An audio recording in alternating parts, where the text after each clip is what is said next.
I did not prepare for this video. It is fine. Recording. Hey everyone, welcome back to my channel. I'm Leandra the TBR0, and my goal is to lessen my physical TBR one book at a time, but I like to challenge myself by watching a new person's TBR game every single month. I choose a different booktuber. Sometimes I know them super well, sometimes they're completely new to me, meaning that they are likely also new to you as well. We watch their game together, providing them the support that they deserve, and appreciating the creativity that went into the game that they created. I assure you that my entire goal for this project is to just support the community, recognize the hard work that these other booktubers have put in, and have fun along the way by participating in their game, getting prompts that they've given themselves and unknowingly given myself. And I'm very excited that this time around we are highlighting Krystal from Bon Book Reviews. This is a very special month for her because she is hosting Ping-Pong-a-thon. It's the third year in a row where she is hosting her own readathon based on her TBR game. And yes, as the name suggests, it's based off of beer pong, and there are prompts hidden under the cups. And I think that she's changed it up a little bit this year as well, or should I say this month, because her TBR game is a bit different. She's not just playing for herself, she is playing for all of you who is participating in the Ping-Pong-a-thon by providing 10 bonus prompts, which is interesting and also daunting for me, because that means we've confirmed that there will be 10 prompts for me to try to fulfill. And on top of that, I happen to be a mod for the readathon, and there are completely different ramifications for that. I jump around from team to team every single week, trying to read as much as I can to help the team I'm on at the moment. So having these bonus prompts as like additional challenges, obstacles in my way can either be really fun or, you know, just screw me over from the start. So we're going to see what happens. But thank you so much, Krystal, for letting me join in Ping-Pong-a-thon in this way and also support your game by watching you. And if you are watching at home, I highly recommend you check out Krystal if you haven't already. Most of you probably know who she is because we hang out in the same booktube circles. But just in case, if you haven't, make sure that after you watch my video, go down below and watch Krystal, especially because for me, you're just going to be watching my own prompts, how I'm going to fulfill them with my own books. And I really do want you to go support the booktuber that I've supported in this way, especially because she's got a lot of other great content on her channel. Not only has she provided these 10 bonus prompts, but she gave a pile of possibilities, which is just a great way to get a bunch of book recommendations from her, and a lot of other lifestyle vlogging content. She also is a part of the Can We Trust vlogging series with a bunch of booktube friends. So really, you don't want to miss her. So make sure you go subscribe to her and just see what she's been up to. There's also, of course, time for you to go join her readathon as well if you're late to the game. I mean, really, it's only been the first week of August, so you definitely can still join a team, have fun, make friends, and read some really great books along the way. All right, Krystal, let's see what you have in store for me. What's up, beautiful people, and welcome back to my channel. If you're new here, I'm Krystal, this is Bon Book Reviews, and today we are going to be filming the 10 bonus prompts, the Krystal host prompts for Ping-Pong-a-thon 3.0. The way that it'll work is we have 15 cups out. I have 15 potential prompts that I have got here. I'm going to lay these all out, and we'll be getting 10 of them, which will be your bonus prompts. Now, just a reminder, you can only complete these 10 bonus prompts if you have already finished your 19 prompts. And I will let you know that the misses that I get in this may or may not affect you guys. So I'm not going to be adding extra books to this, but the misses will still kind of have an effect on Ping-Pong-a-thon 3.0. I think her usual game is 10 cups, so she's kind of expanded it for us to make it a bit more special. If you are new here and this is your first time on my channel and you have no idea what I'm talking about, Ping-Pong-a-thon is a readathon that I'm hosting in the month of August. The way that it works is there are 3 teams. Each team has 3 hosts on it. They've played ping-pong for you to find you 9 team prompts. Those 9 team prompts, you don't find out until you join the team. Once you finish those 9 prompts, you come here and you complete these 10 bonus prompts. Pretty much it's a competitive-based readathon. Every book that you read, you earn points for your team, and at the end of each week, there is a punishment or reward depending on your standing on your team. And if you happen to come last, you get a punishment. If you come first, you get a reward. And then at the end of the month, depending on the final standings, the person with the most. She's so well spoken. She was able to say that in just like a minute flat. Throws and find out what our 10 prompts are. Time for prompt number 1. prompt number 1. Okay, prompt number 1 is pet pick. So this is something where you put out 3 books that you're interested in reading, you put a treat on each one, let your pet loose, whichever one they go to first is the book that you need to read. I understand that not everyone has a pet, so I do this sometimes with a child. I do a child pick where I will put 3 out and let Addie crawl to it or walk to it or whatever, and the first one they pick up is the one that you need to read. I understand not everyone has kids or pets, so you can do this with a friend pick or something along the lines, as long as you pick 3 and it is randomized what they pick. Okay, so I have neither a child nor a pet, so I might have to randomize and have a friend pick a book for me. Okay. All right. Sounds good. Prompt number 2.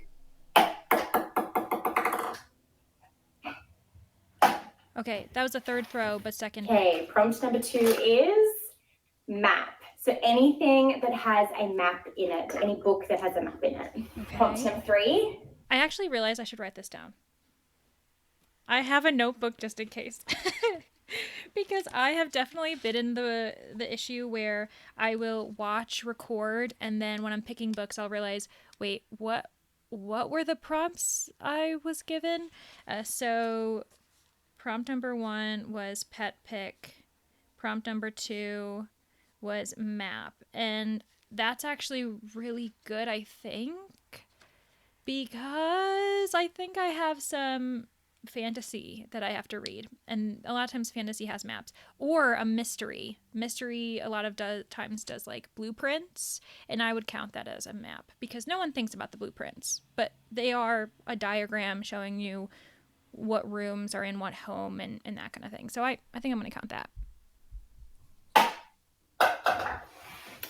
Oh my gosh, I got another one. She's really good at this. 2+ authors. So any book that has 2 or more authors will count for this prompt. Prompt number 4. 2+ authors. That bounced back into this cup, so I'm going to count it. Prompt number 4 is a friend recommendations. This is a book that a friend has recommended to you. Prompt number 5. Okay, so I also lost my page. Where did I write these down? I used like a random extra page in here. Okay, so prompt number 3 was 2+ authors. That's perfect because I have been on a bit of a kick for authors that are collaborating on a project. I just find that very fascinating. And then also a friend rec, which pretty much goes hand in hand with pet pick for me.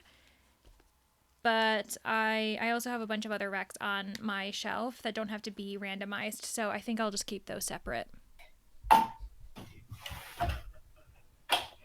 Prompt number 5 is animal. So this is any book with an animal on the cover or a name of an animal in the title. Prompt number 6.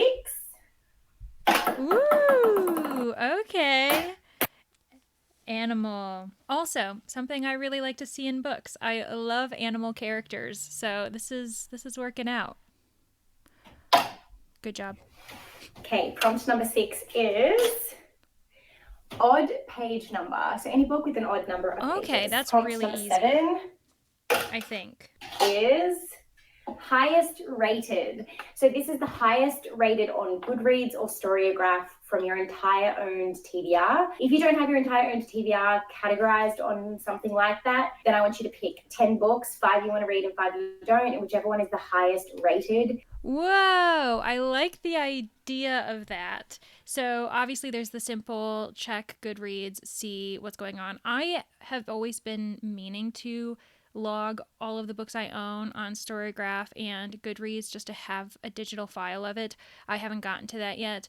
However, I like the challenge of picking 5 books I'm in the mood for and 5 books I'm not in the mood for just at random, and then taking the time to see what has the highest rating, because it adds a little bit of suspense, wondering, oh no, am I going to have to, read a book that I'm not interested in?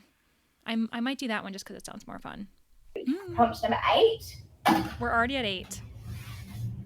Is blind pick. So this means you literally blindfold yourself, spin around and pick the first book on your shelf that you touch. If you have your read and unread combined on one shelf, you keep doing this until you find the first book you haven't read or the first book you're willing to reread. If you don't have an owned TBR like at home, then I want you to pick 5 books you want to read, 5 you don't, and do a random number generator pick so it's completely blind and randomized. Whichever one you get is the one you have to read. That is really fun too. Oh my gosh, Krystal. I think what I'll do for that one is because I have different shelves across my room that have books, and I might, yeah, solidify what shelf I want to look at, whether it be my library shelf, my owned backlist TBR, or maybe my purchased shelf because I am trying to keep up with that challenge. So, this might be a nice way to ensure that at least one book from my purchased shelf will be added to this TBR. Cool. Prompt number 9.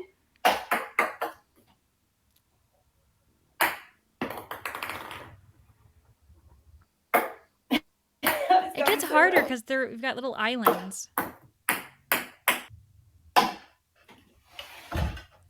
Prompt number 9 is female protagonist. So any book that has a female Easy. main character. And our 10th and final prompt will be less than 300 pages. Happy reading, everyone. Ah, thanks, Krystal.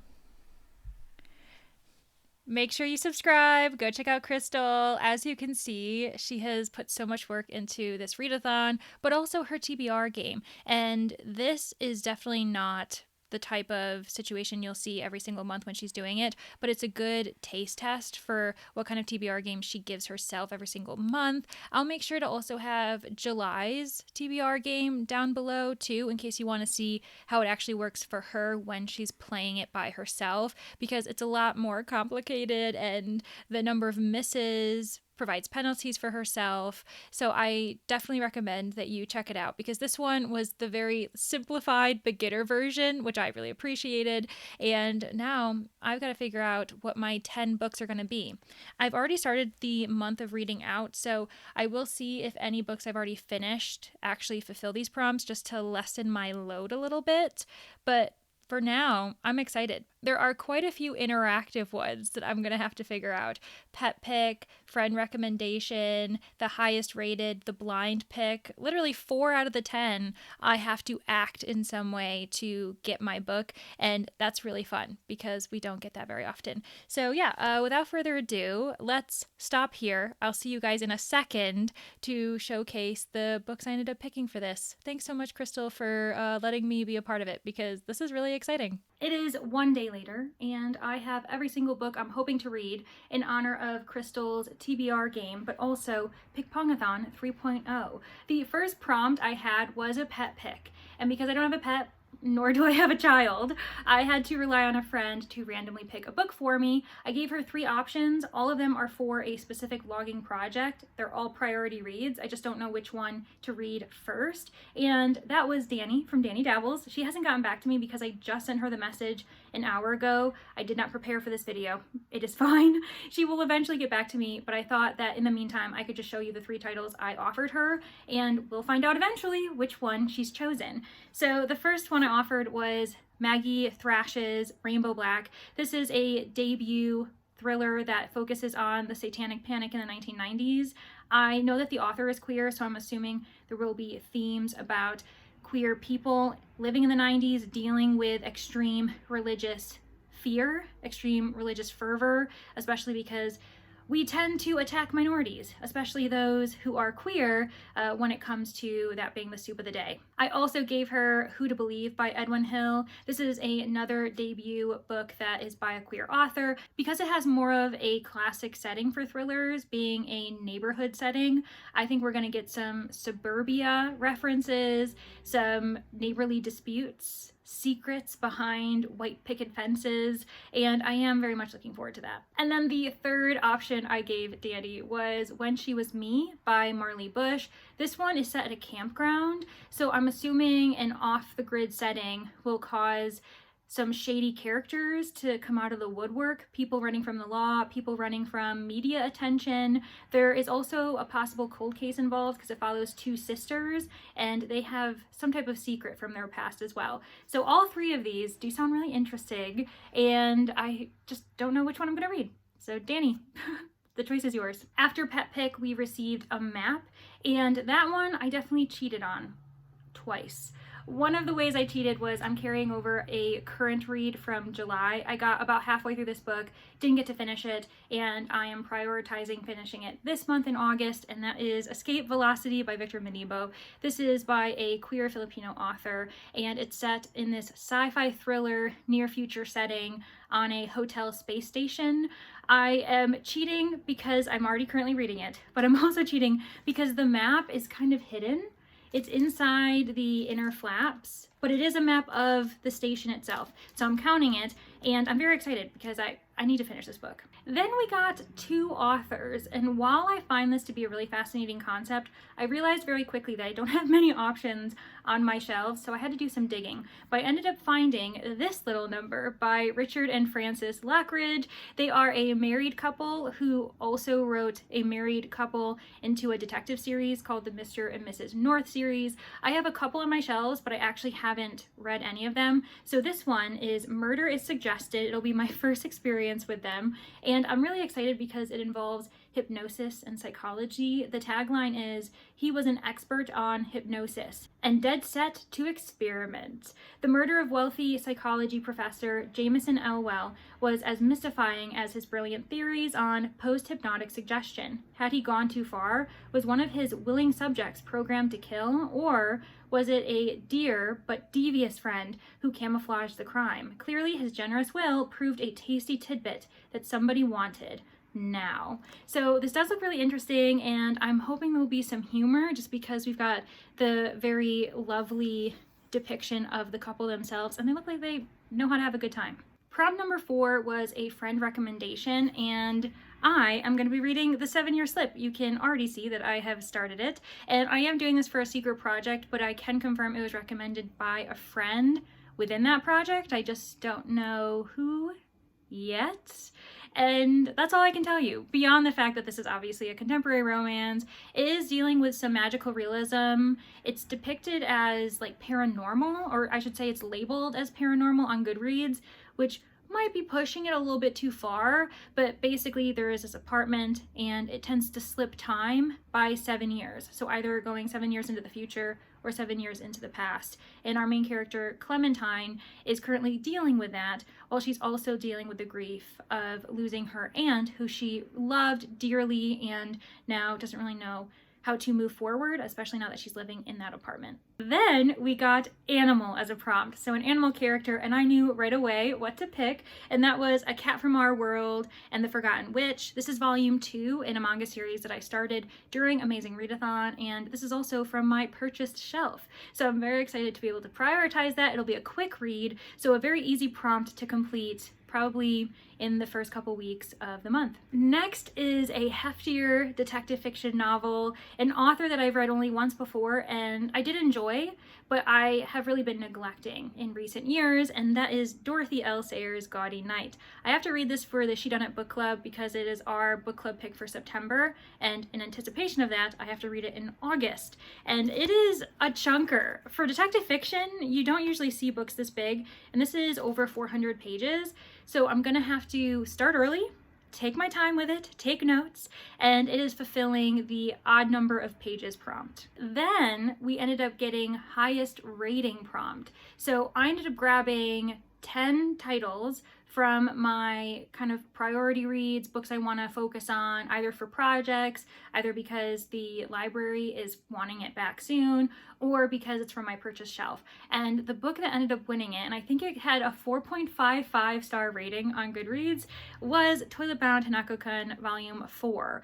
I am so glad that I was able to get a second manga on this list, and it's actually the last manga from my purchase shelves. So then I'll just have kind of more traditional novels to focus on, and I can get a few quick wins, maybe making me feel a bit better, and then I can focus on more purchased books after I get these 2 under my belt. After highest rating, I then had to do a blind pick. For this one, I narrowed it down to my purchased shelf, and I basically did a random number generator, 1 through 100. Do I have 100 books on my shelf? No, but my goal was if I got more than the number on there, I would just kind of loop around and not really know which book is going to land on. Well, the book I ended up getting was Marjorie Ellingham's More Work for the Undertaker. This is another classic detective fiction novel, so I'm actually really glad that I have 3 from the Golden Age on this list, or at least from Golden Age authors, because I've realized this summer I really haven't had the opportunity to read a lot from that era, and that is obviously part of my work, but also a hobby of mine, a passion. So it feels really good to be able to prioritize a couple of these. And I'm also leaning towards physical reads more. I think I've audiobooked myself out, specifically in June. So now I've kind of enjoyed the process of having a majority of the books I read each month to be physical. So with these Golden Age books, they're guaranteed to be physical for me, so that's great. And this is going to be my second Marjorie Allingham, and it actually is following the main detective that she has, Albert Campion. The first experience I had with her was a standalone, so I'll be interested to see how I feel about her main detective. The second to last prompt, our 9th prompt, was a woman protagonist, and I ended up going with Pretty as a Picture by Elizabeth Little. This is also for a reading project, a vlog that I'm doing. Well, it's not a vlog, but whatever, it's fine. It's for a certain video that I want to make, and I'm very glad to be able to prioritize it. And I do have the audio for it, so I might immersion read it. But I'm really excited because it's been on my shelf for quite some time, and it has a really awesome premise. Marissa Dahl, a shy but successful film editor, travels to a small island off the coast of Delaware to work with the legendary and legendarily demanding director Tony Reese on a feature film with a familiar logline: "Some girl dies." It's not much to go on, but the specifics don't concern Marissa. She'll spend her days in the editing room doing what she does best, turning pictures into stories. But she soon discovers that on this set, nothing is as it's supposed to be, or as it seems. Drawn into the investigation of the unsolved real-life murder that the movie takes as its central subject, Marissa soon realizes that the killer may still be on the loose, and he might not be finished. I'm excited for this one. I think this will be really interesting. I love the idea of it being set on an island, being secluded, there being this backdrop of film equipment, of maybe seeing things you shouldn't, and also being based off of a true story, leaning into our true crime obsession as well. So yeah, Pretty as a Picture on the TBR.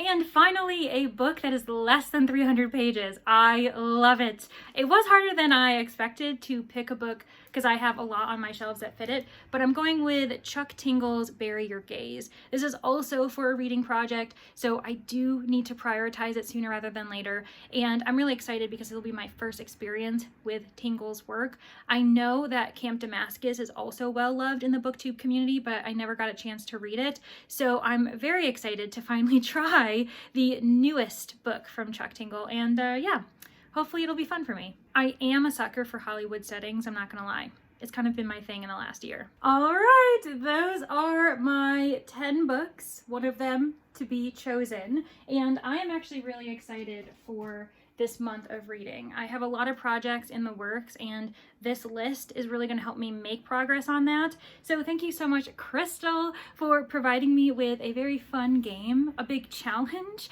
as far as trying to make prompts fit the way I want them to, and I'm sure I'll be able to combine them with certain team prompts as we move forward as well. So everyone's happy, everyone's getting points, and I am completing some TBR and purchased books goals. If you got to the end of the video, make sure that your #1 priority is to check out my description, where you can find Krystal's channel, as well as a link to her bonus prompts and the announcement video for Ping Pongathon 3.0. She deserves all the love. She has put so much time, energy, and kindness into BookTube that I really hope that if you are new for her, that you've never met her before, you've never seen any of her content, that you take a chance, because it will be worth it. And thank you so much to my Manor guests, those of you who are sleuths, witnesses, suspects, and corpses.